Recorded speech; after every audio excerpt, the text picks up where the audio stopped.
點解我會喺新加坡食 Jollibee？我唔係食 fried chicken 咯，我係食第二啲嘢咯。食乜嘢？再 show 俾你睇，就係為咗呢個啦。而家香港成個 Jollibee，即係佢哋所講嘅快樂風啊，係冇呢樣嘢食啊。Pineapple 菲律賓蝦醬米飯。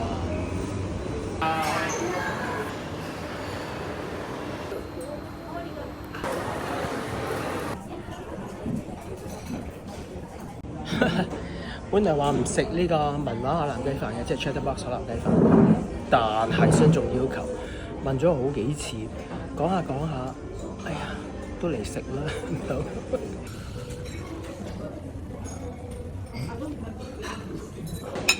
點解真係要食咁貴嘅 set 咧？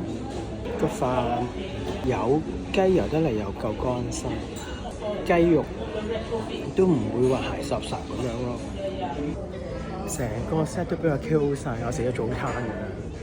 不過真係好值得嚟食嘅，味道好啦，品質好啦，服務好啦，諸如此類個人禮儀啦。咁其實你話食海南雞飯，你周圍都有食嘅，6-7蚊填飽你個肚，真係好容易很肚。But overall experience 真係唔同咯。